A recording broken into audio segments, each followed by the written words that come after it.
Kapag okay na ang sitwasyon at mapadpad kayo sa Cebu City, must try ang Bakagan na naging instant hit ngayon. Kung bakit, alamin sa report ni Cecil Kibod Castro ng GMA Regional TV, Balitang Bisdak.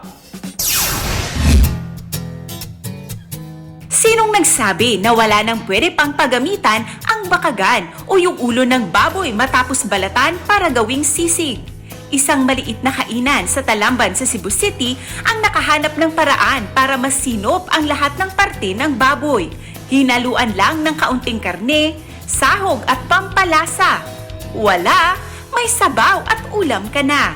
Maliban sa sabaw, katakam-takam din ang napakalambot na karne na swak i-partner sa mais na kanin.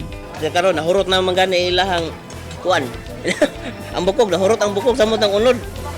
Oh, dila rin nabiligin ako. Mis katuon tang kuan, bukog jud nga bakagan jud. Bukod sa bakagan, meron din silang balbakua at iba pang tatak bisdak na mga ulam.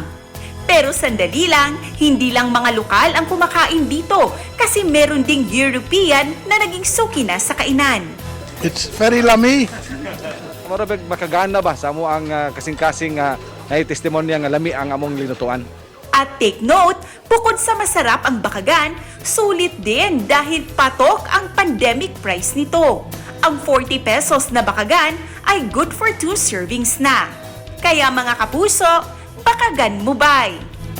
Ako si Cecil Kibod Castro para sa GMA Regional TV.